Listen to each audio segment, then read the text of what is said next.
following announcement has been paid for by the New World Order.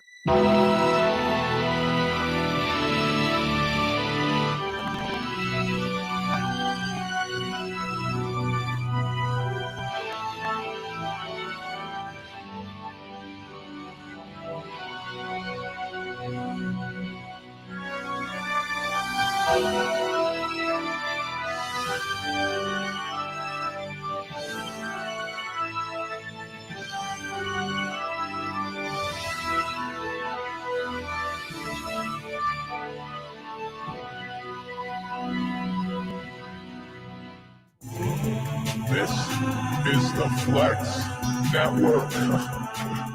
This is the Flex Network. Flex on them. Flex on everybody. This right here is the Flex Network. Yeah. Flex on G. Flex.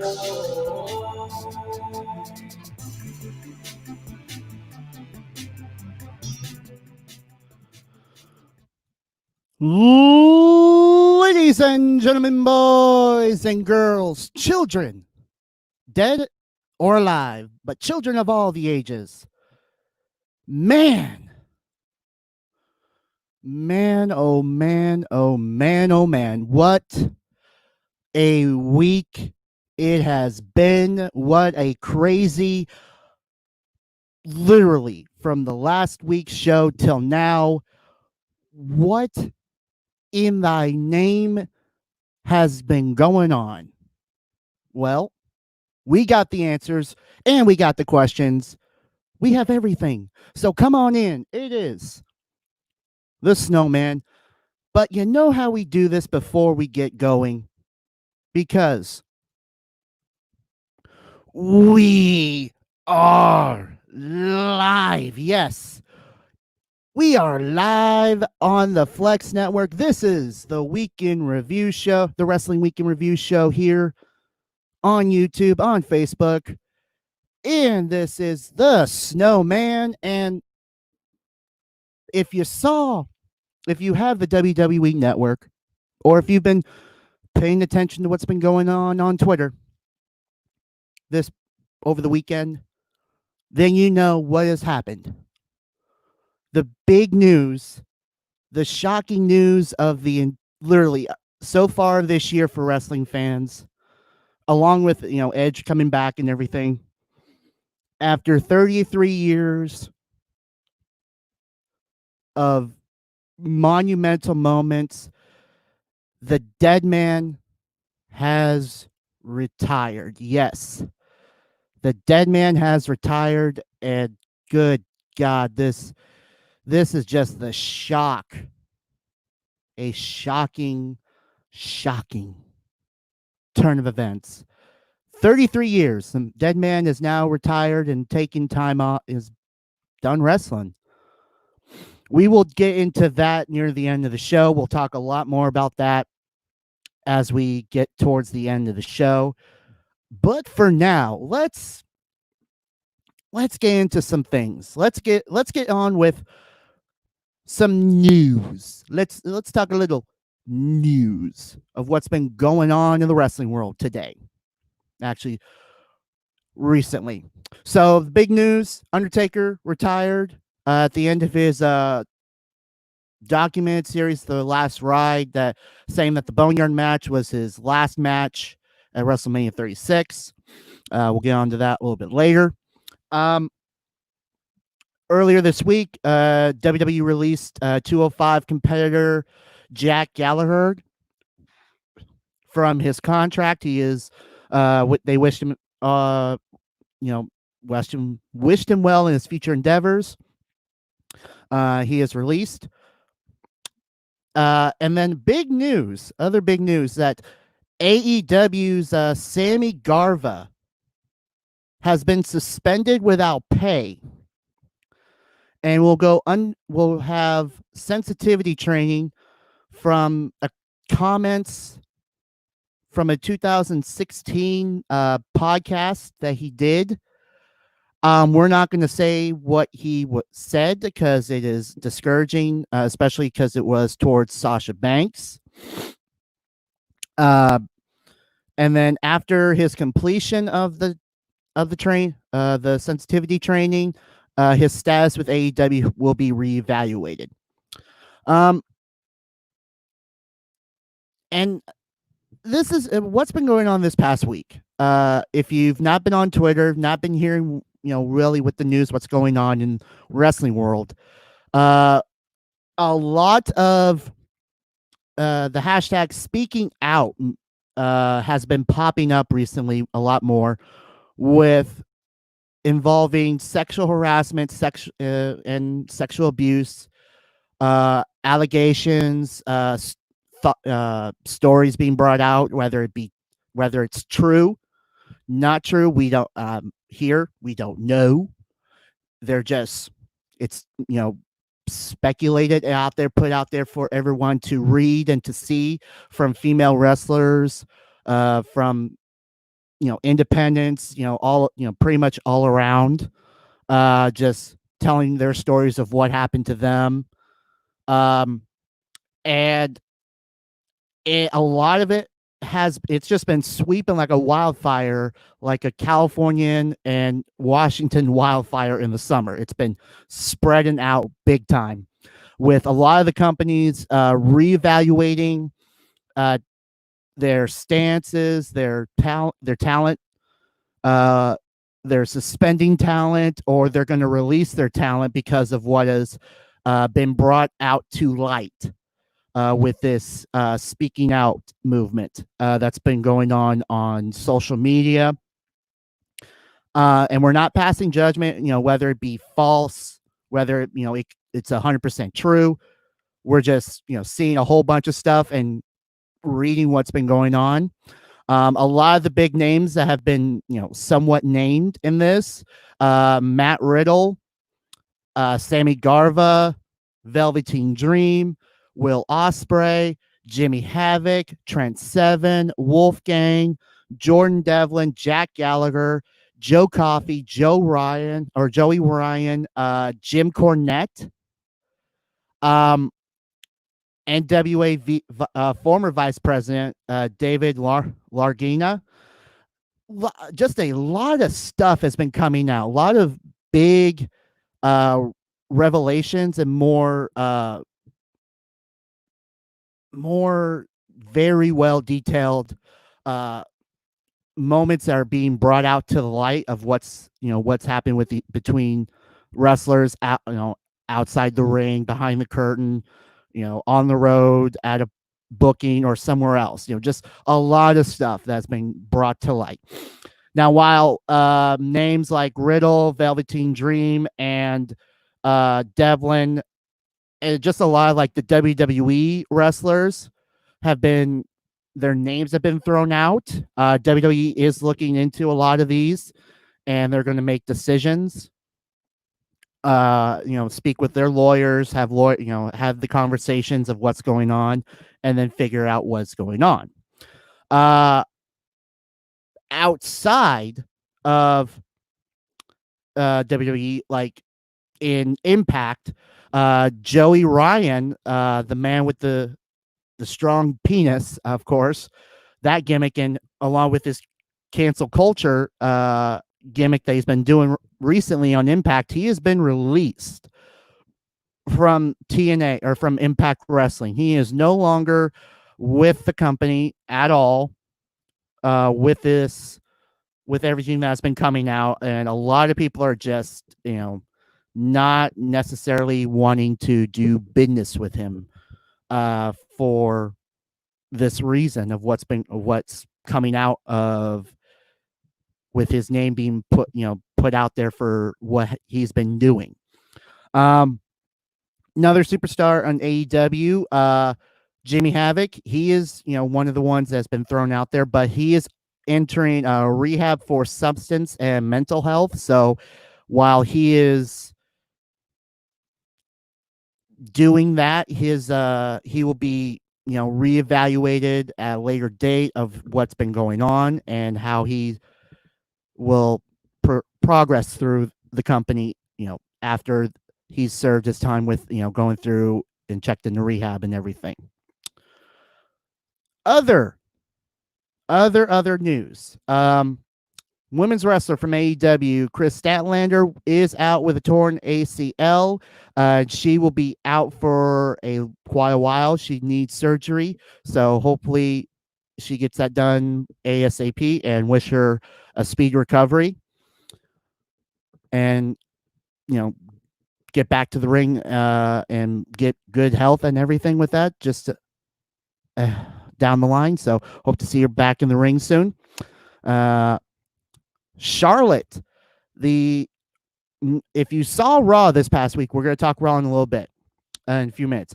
Charlotte is going to be out of action for quite a while, so I hope everyone enjoyed her time at NXT. Actually, enjoyed her time on all three brands, because she is going to be out, needing surgery for all her wear and tear that she's been doing, and also needing some rest and relaxation for a lot of the stuff she's been doing, for the longest time. She's been essentially just running roughshod, on all the brands, and just doing, appearing on everything. So she will be out for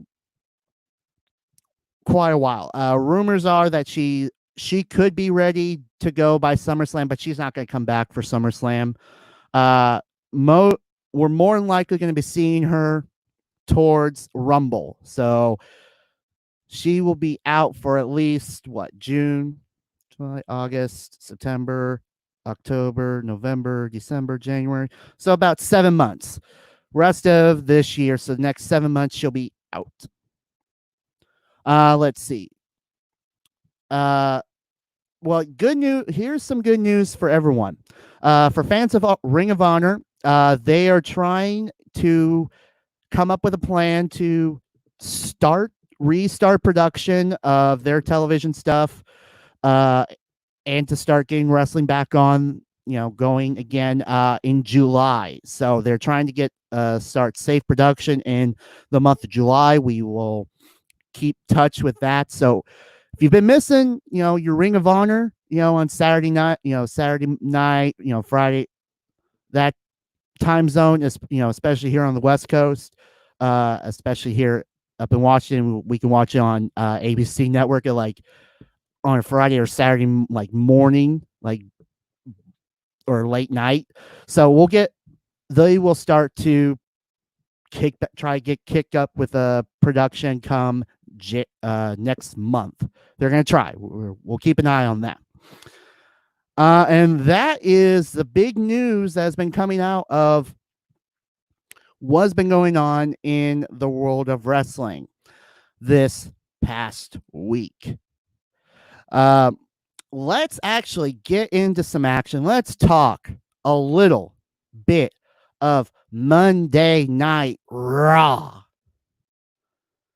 This past week, actually, you know what?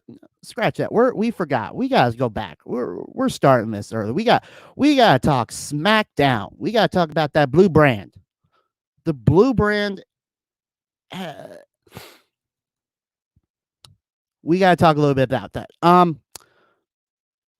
To celebrate AJ Styles winning the Intercontinental Championship, Daniel Bryan putting the belt on him, or being asked to put the belt on him by Daniel Bryan. But then we get this, the surprise, not really surprise, but the unannounced arrival of the new call-up from NXT, the Bro. Matt Riddle coming in and have a match with the phenomenal AJ Styles in his first match on the blue brand. And you know what? It was a damn good match. I mean, lumberjacks, I would say lumberjack style-ish.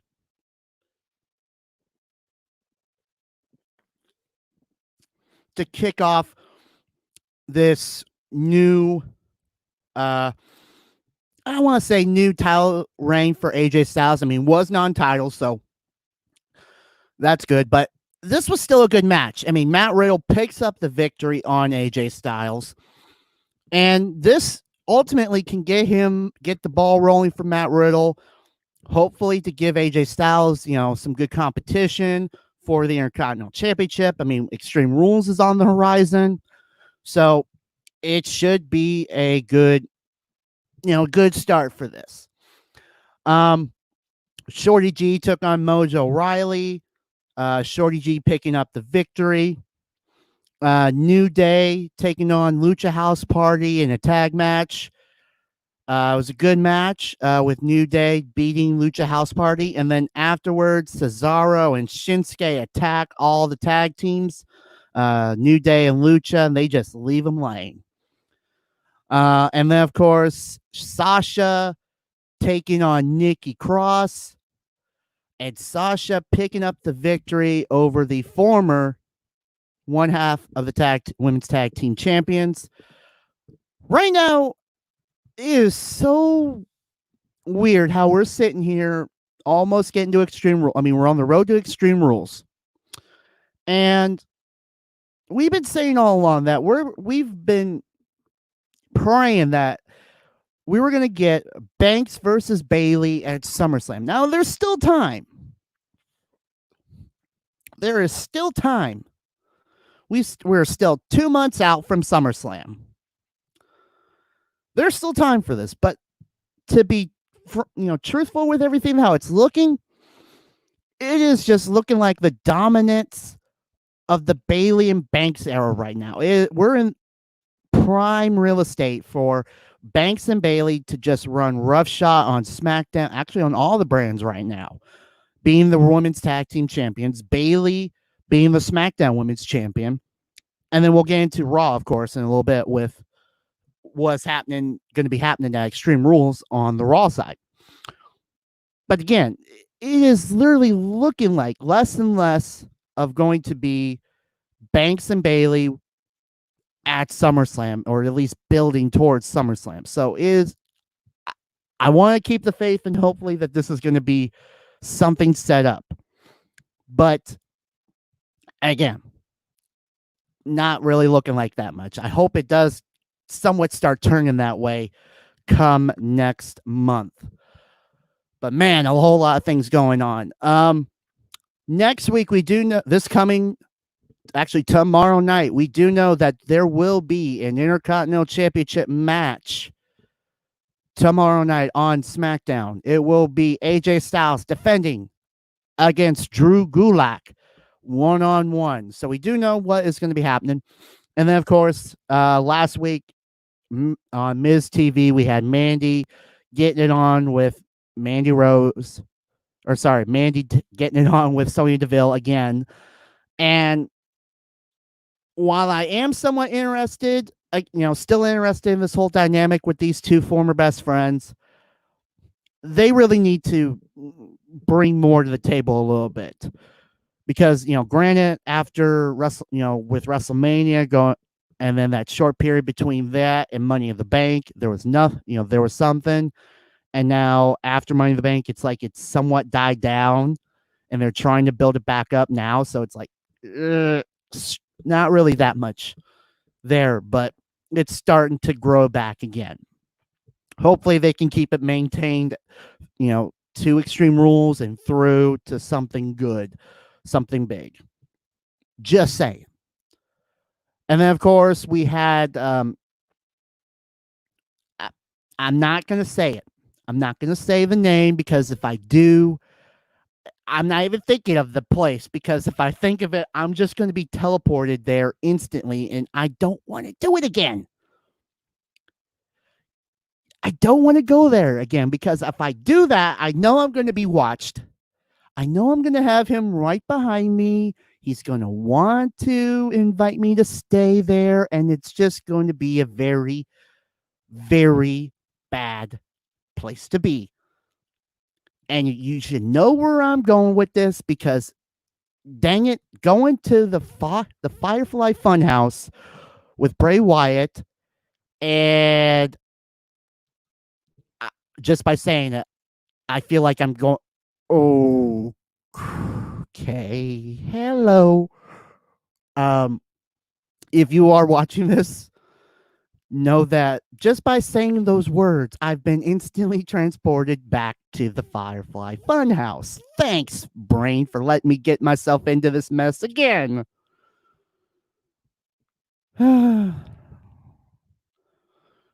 Mercy, the buzzard.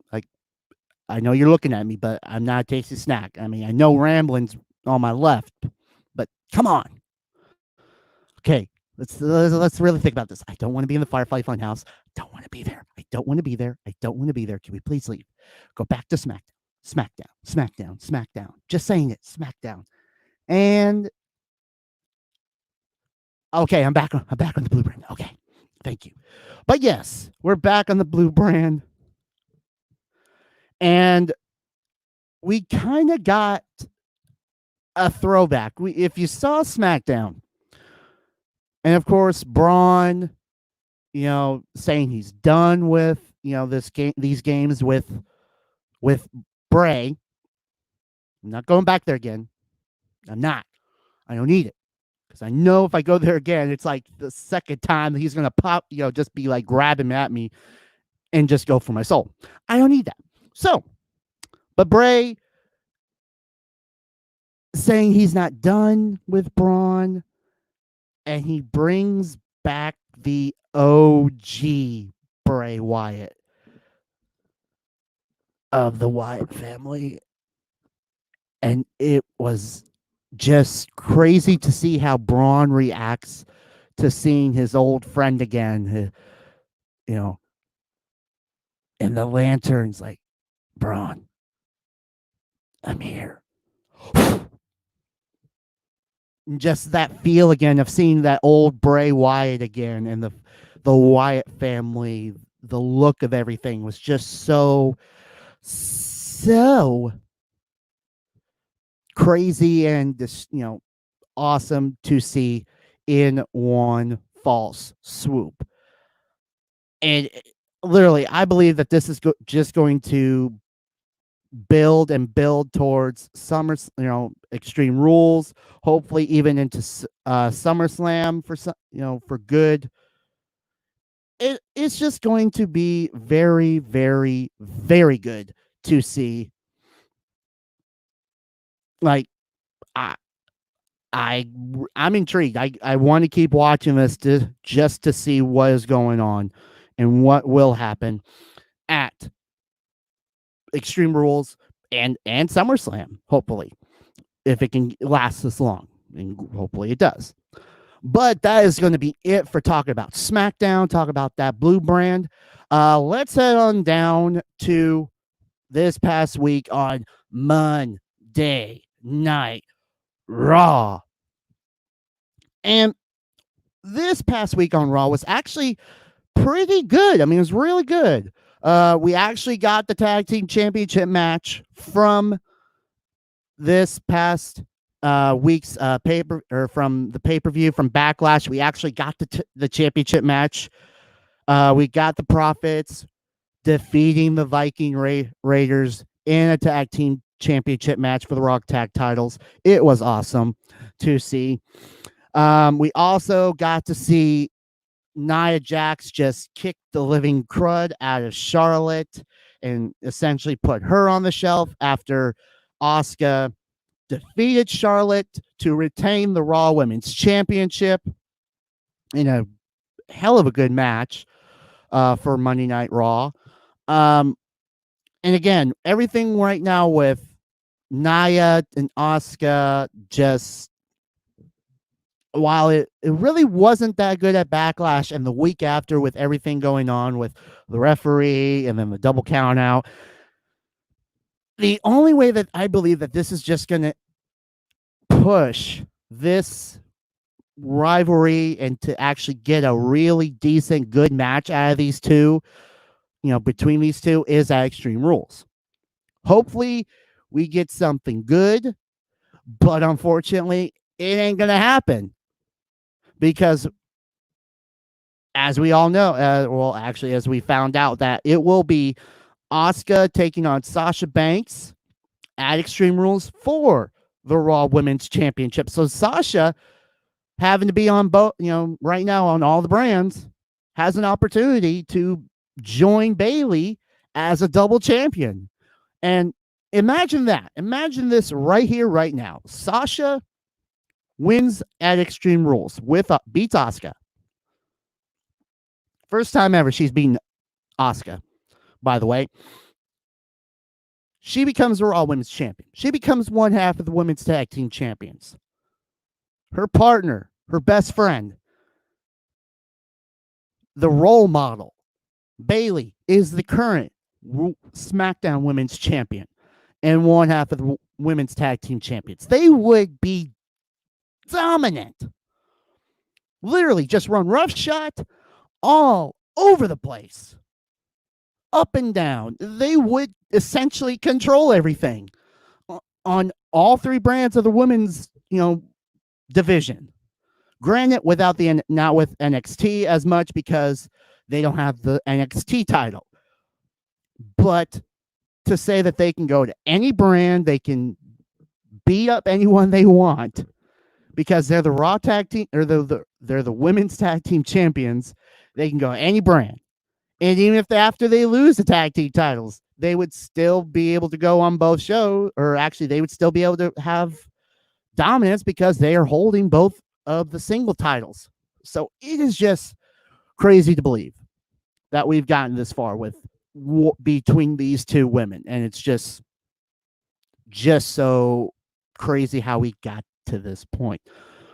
But continuing with Raw, we do actually have a new 24/7 champion in Akira Tozawa, beating up on R-Truth, of course, with the roll-up again, the roll-up championship. Bayley and Sasha actually had to defend the Women's Tag Team Championships for the, third time in a week from Backlash, defending it in the Triple Threat Tag Team Women's match, winning that, to go to NXT and defend against Shotzi and Tegan in a winning effort. And then to get challenged on Raw this last week. The winners of that match from NXT would have to face the Iconics this past week. And unfortunately for the Iconics, they fell short of beating Bayley and Banks for the women's tag team titles. And of course, they're just going to be dominant right now. I really do not see anyone stopping these two unless it's something within. Something within has got to set this team up and split them.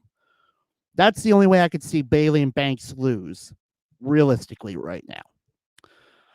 Apollo Crews defeated Shelton Benjamin after, thanks to, it was a good match. Apollo still getting pushed to try to join MVP's crew.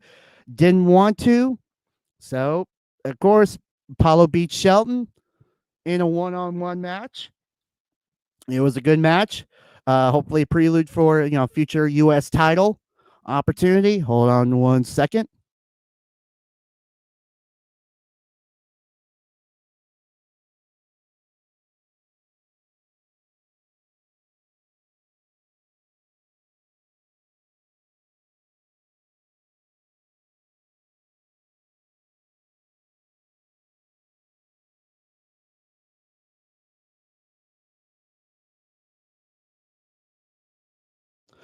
Sorry about that. I had a little interesting phone conversation quickly. But yes.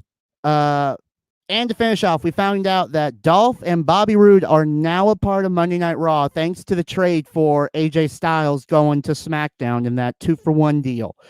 And Dolph has challenged Drew McIntyre for a match at Extreme Rules for the WWE Championship, which he will get. So, at Extreme Rules, there will be, so far we know, it will be Drew versus Dolph for the WWE Championship, and then Asuka versus Sasha for the Raw Women's title. No Extreme Rules steps yet for those matches, but I'm sure as we get closer and closer, it will happen.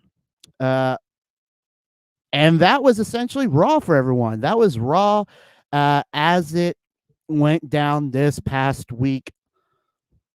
And now, how about we quickly head on over to the Black and Gold brand, the brand that's running the place, NXT.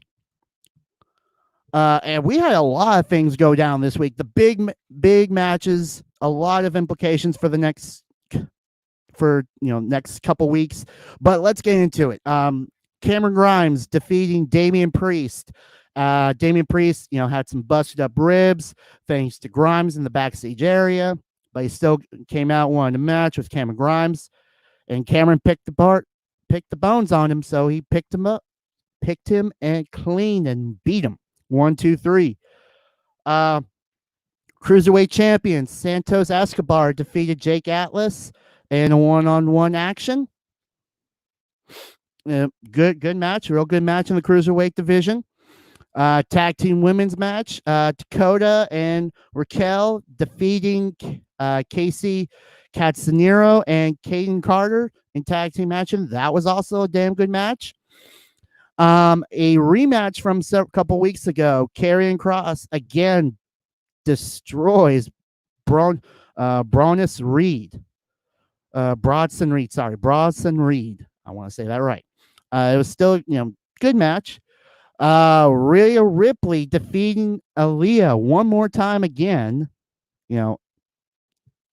Everything's been on fire for Rhea Ripley the last several weeks. I mean, granted, losing the title at WrestleMania, not getting not getting the title back in the triple threat in your house, but I feel like she's still on fire. I think she still has a lot of more opportunities ahead to get the women's title back down there at NXT, and then to, continue that reign that that we hope she would have had she beaten Charlotte Flair at WrestleMania. Dexter Lumis. Actually, before we get to that match, Roderick Strong, the past 2 weeks, since getting kidnapped in that trunk at a takeover in your house, has been on this paranoid, scared mindset with himself in the trunk of just a car. And, granted, he was taking the therapy over the last 2 weeks. Granted, the guy doing therapy along with his buddies was his Undisputed Era brother, Kyle O'Reilly, and, just in disguise, it's been funny. It's been funny to see what's been going on with the Undisputed Era. But he gets over the fear of the trunk of a car, but he has a match, one-on-one match with Dexter Lumis, and Roderick could not finish, being scared of, Roger couldn't be finished, being scared of Dexter. So he bounced. He ran as far and as long as he could run. And he just kept on running and lost via count out, leaving his buddy, Fish in the back, out there to get attacked by Lumis. And yeah, it's interesting to see what's happening with Roderick Strong and how he's going to beat Dexter Lumis, down the line. And then, of course, the main event of the night, the next 3 weeks are going to be very interesting. This week, and then in 2 weeks' time, we're going to have another match. But let's get on with it. NXT North American Championship was on the line. Triple threat rules. Keith Lee taking on Johnny Gargano, taking on Finn Balor. Winner of this match will go on in 2 weeks to take on the NXT champion, Adam Cole, one-on-one, champion versus champion, title for title, winner-take-all match. And this match pulled no punches. The North American Championship on the line this past week was so intense. It was literally no punches were pulled here. This was a shot to become a double champion in 2 weeks. And this was a damn good match on a regular Wednesday night. It was a damn good match between Lee, Gargano, and Balor. And unfortunately for Johnny, he won't be getting an opportunity. Unfortunately for Finn, he won't be getting an opportunity to be a champion because Keith Lee picks up the victory and retains his North American Championship and will go on to July 8th to take on Adam Cole in a champion versus champion title for title match. So somebody, Adam Cole is going to either keep his NXT title and become North American champion, and you keep that historical year-long reign rolling down the track, or Keith is going to retain his NXT North American title and become the NXT champion and end Adam Cole's year-long reign. So this is going to be a very, very fun July 8th coming up in 2 weeks. But we do have information of what next week is going to be, because next week is July 1st. So we're going to have NXT is going to have themselves a great American bash. That is right. That lovely name, the Great American Bash, is coming back for a lovely night of fun. And it's going to be NXT. It's going to kick off the month of July for everyone. So actually, let's find it.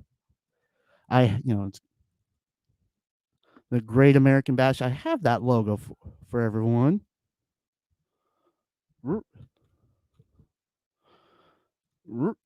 If I could just find it on a lot of pictures, but still.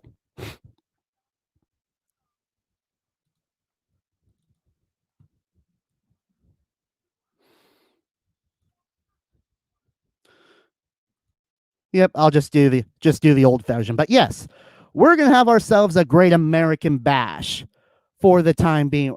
Next week on NXT, it will be an awesome way to kick off the month of July, July 1st. We know that next week is going to be a fatal four-way number one contenders women's match for a shot at the women's title.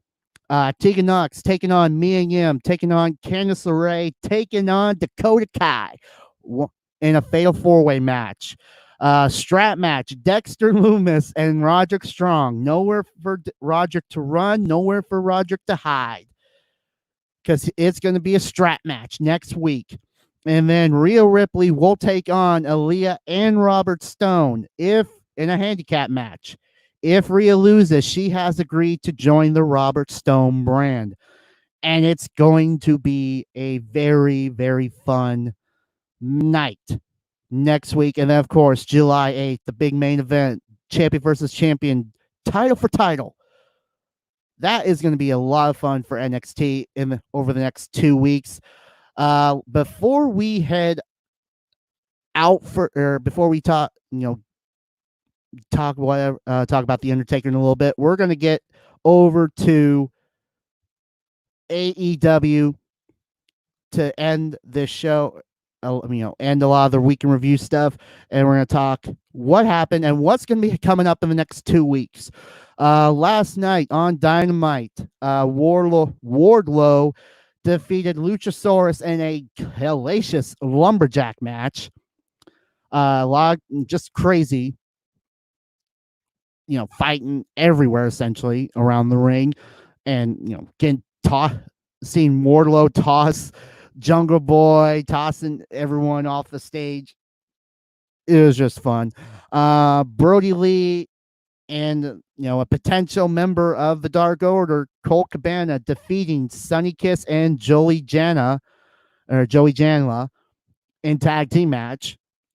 And Colt may be looking at joining the Dark Order. No offense, but it just looks like he might be joining after getting that contract last week, and then this tag team match this week. Brody Lee just helping and giving him the hand of wanting him to join and feel welcomed into the Dark Order. So, of course, that's going to be interesting to see over the next several weeks. FTR defeating SCU in tag team match. That was a good match. Uh, Sheeta taking on Red Velvet in a winning effort for Sheeta. Brian Cage defeating Joe Cruz. And then main event, Matt Hardy defeating Santana. Basically, just last night was all just build up for over the next 2 weeks for AEW's Fighter Fest, and the card has been. We have the card of what will be happening over the next 2 weeks, as Fighter Fest is going to be split into 2 weeks. Next week, July 1st. And no, all the titles will be on the line in AEW over the next 2 weeks. So next week, July 1st, AEW World Tag Team titles are on the line. Hangman Page and Kenny Omega taking on the Best Friends. TNT titles on the line. Cody will take on Jake Hager of the Inner Circle. So another Elite versus Inner Circle matchup right there. AEW women's titles on the line. Sheeta taking on Penelope Ford one-on-one. Tag team match next week. Also, Private Party will take on Santana and Ortiz. That should be a damn good match right there. And then to end the night, MJF and Wardlow taking on Jungle Boy and Luchasaurus and a tag team match. That is night one. That is week one of Fighter Fest for AEW. July 8th, going up against the super matchup on NXT. This is the card we have right now. AEW World titles on the line. Moxley taking on Brian Cage. That should be a knockout, drag him out match right there. 8-man tag right here. FTR and the Young Bucks joining forces to take on the Lucha Brothers and the Butcher and the Blade in an 8-man tag. That should be an explosive match right there. Jericho will take on Orange Cassidy one-on-one. 6-man tag. SCU, Daniels, Kazarian, and Scorpio taking on the Dark Order. 6-man tag. And then singles match, one-on-one, Lance Archer will take on Joey Janela. And that is your 2-week Fighter Fest card right there. That is a stacked card. I'll give him that. That is a stacked card for 2 weeks straight. Should be a very, very, very hella good week for Dynamite over the next 2 weeks for AEW. But that is essentially the week in review of what's been going on with everything. But of course, before we peace out of this crazy week of action and a lot of stuff outside the ring happening, the big news that we gotta talk about is the retirement of the Undertaker. The end of the dead man has finally arrived. And I'm gonna, get out of the AEW, area and be like, yeah, this is that time where you knew that this day was coming. Everyone, who are fans, everyone that is a fan of WWE has watched it throughout history, knows the Undertaker, knows the dead man, the American Badass, the Reaper of Souls. You knew this day was going to be coming. And for the longest time, I didn't think it was going to be coming. I mean, yeah, the Undertaker, back at WrestleMania 35, or sorry, not WrestleMania 35. Trying to find 35. Nope, it was WrestleMania 34. Yep, WrestleMania 34 again, or sorry, 33. Sorry, it was 33. WrestleMania 33 in Orlando, where we saw Undertaker taking on Roman. End of the match, we saw him take off the coat and the hat, left in the ring. We all thought that was it. The Taker was done. That was his signal for this is over. It is time. Because after all these years, I mean, if you've been watching to see the Undertaker go from essentially in WWE from Survivor Series 19, I want to say 98. Oh, sorry. From Survivor Series 89. I want to say that, dude. I'm like double checking to make sure because I know if I get this wrong, I'm going to be pissed.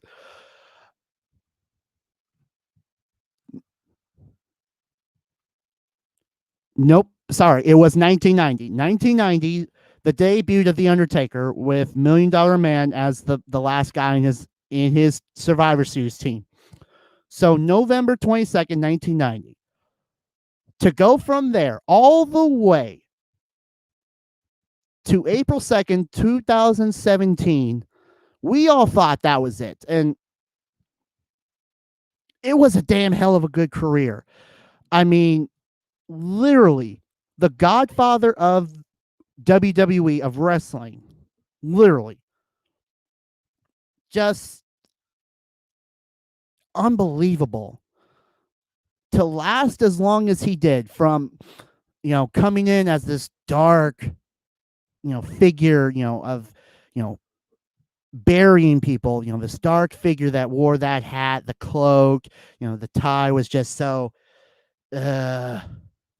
eyes rolled in the back of the head, being followed by Paul Bearer in the urn, to putting people in caskets and doing everything, doing all these great things. Lord of Darkness, transforming, going through these brawls with Mankind, Buried Alive match, and then transforming into the Lord of Darkness in 96. And having this more like gothic kind of darkness around him to last to get to 98 with the Ministry of Darkness and this pure evil mentality and sacrificing people on his own symbol, as you can see up here, the Undertaker symbol. But and then afterwards, to take a break in 2000, to come back in 2000 to change gears to go, he's been known as the Lord of Darkness and just this, dark person for all these years, and played it so well on and off character. He was Undertaker off character, off TV. He kept it 24 hours. He played to that. To take the break that he had in 99 to come back in 2000, middle of 99 after SummerSlam, come back in 2000, May 2000, as a biker, as American Badass, Big Evil, and just lasts through 2000 to 2003, where he left again after Survivor Series, after getting buried alive by his brother and Mr. McMahon, to come back at WrestleMania 20 in 2004 as the Dead Man, go back to the Undertaker of old, the Dead Man, and to last that long from 2004 all the way to 2011, or sorry, actually scratch that, not even 2011, till 2020 as the Dead Man, as the Gunslinger, the last, just the Dead Man, is a testament to this guy for doing so many things and just tweaking it ever so slightly for every year, decade, and coming back fresher and revitalizing. Literally, just being this legendary figure for so long. It is just so unbelievable. And to last as much as he did. I mean, to be literally, this is his championship reigns. I mean, the amount of time, all the times or the championships he's won. He's been a WCW tag champ with his brother Kane. 3-time world heavyweight champion. 4-time WWE champion. A hardcore champion 1 time. WWE World Tag Team title. 6 times he's held it with Austin, Big Show, Rock, and Kane. He's won the Rumble in 2007. I'm not even going to count what happened at Saudi this past year. The Taqwa Trophy, that one. I mean, granted, yeah, it set up everything with AJ Styles leading up to WrestleMania. He's won 12 Slammy Awards with Best Entrance Music in 97, Best Tattoo 97, Match of the Year 09, 2010, 2012, 2015, Moment of the Year 2010, Most Intimidating in 09 or 94, sorry, OMG of the Year in 2011, Rivalry of the Year 2015, Star of the Highest Magnitude 97, and WWF's Greatest Hit 96. So yeah, he has literally just in WWE has almost done it all. Granted, was not European champion, was not Intercontinental champion, was not US champ. So he's not in the Grand Slam area. He's short of it. But he has held all the major titles, the big titles. WWE title, the World Heavyweight title, the Undisputed title. So he's held the big ones. And to have a win-loss record at WrestleMania of 25 wins and 2 losses, no one's close to that.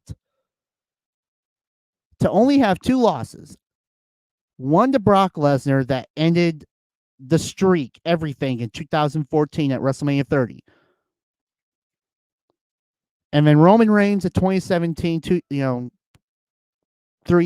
years later, that was in a no holds barred match. That one we could see is like, okay, stuff's coming to an end. And then everything that went into between the 2017 match and the 2020 match, everything that we saw with him beating John Cena in 2 minutes, in 2 minutes and 46 seconds in New Orleans, to missing WrestleMania 35 in New York, to having 2 disastrous matches in Saudi. The 2 matches, I'm not even going to talk about them because they were horrible, but we all know the DX versus Brothers of Destruction and the Goldberg match. Those were just horrible. But to come back after those 2 bad matches,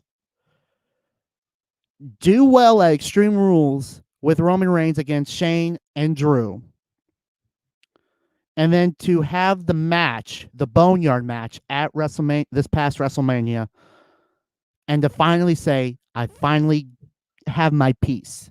I'm good. If Vince does need me, in emergency, I'll be there. But is a testament to this person working for one company for so long, from 1990 to 2020. I want to speak for everyone that has ever seen The Undertaker live on TV. And it was such an emotional and a great, one of the best, great careers I've ever seen. I speak for everyone at the Flex Network and say, thank you, Undertaker. Thank you, Undertaker for everything.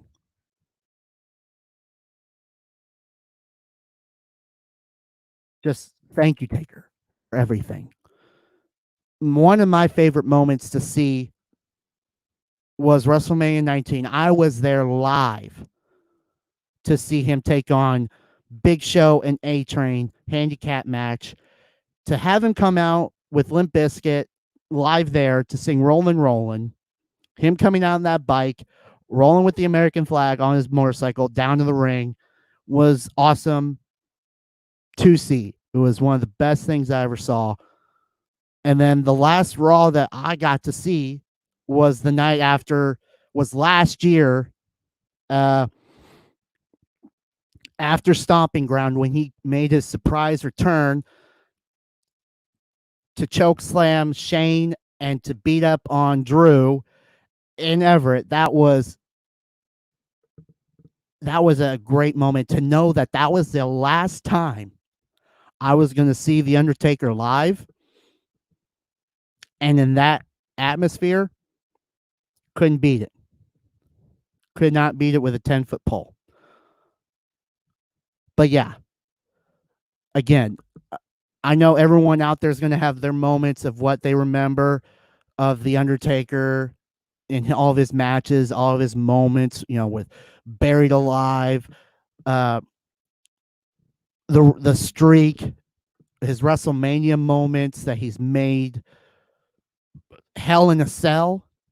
I mean, literally 3 matches that were built with the Undertaker. Or sorry, 4, technically 4, but Buried Alive, Hell in a Cell, the Inferno match, and the Last Ride match, built with the Undertaker around it. And to say the least, I am just so emotionally happy and sad at the same time that we're not going to be seeing the Undertaker anymore. So this is how we're going to end the show tonight. I mean, we're going to end it with the Undertaker. Now, granted, we are getting close here on the Flex Network. We are getting close to our 100. I want to say we're in the 100. We're close to it, to our 100th cast. So we're cooking some stuff up. So be on the lookout for that. But of course, the spiel. Check us out on Facebook, here on Facebook. Check us out on Twitter. Follow us at the Flex Network 1 for your football and fantasy football info. You should be following us, liking and sharing and subscribing to us. On the wrestling side of the world, you should be following us at FlexNet_PW Elite. We're coming out with more and more content with fantasy football coming up, with football season starting to get in gear and everything with starting everything up. Granted, no Hall of Fame game this year, so that's a bummer. But that is going to be it for us. We're going to end the stream with the Undertaker. We will be back next week with a show, with the Wrestling Week in Review show. But that is going to be it for me. I hope everyone enjoys the weather that is out there. Be safe with the virus that's going around. Be safe. And thank you for joining us here on the Flex Network. This has been the Wrestling Week in Review show, and I am the SnowMan, and I'm out of here. And again, thank you, Taker. This has been the Flex Network. Peace.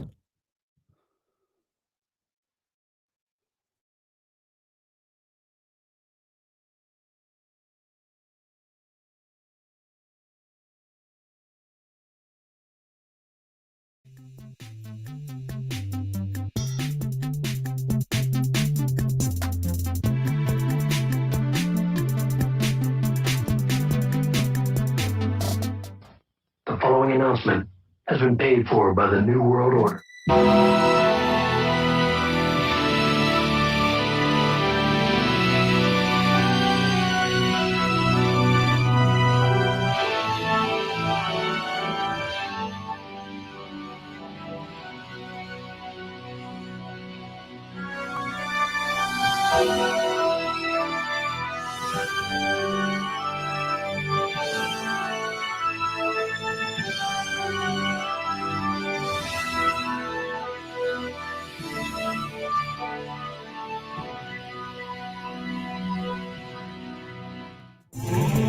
This is the Flex Network. This is the Flex Network. Flex on them. Flex on everybody. This right here is the Flex Network. Yeah. Flex on G. Flex.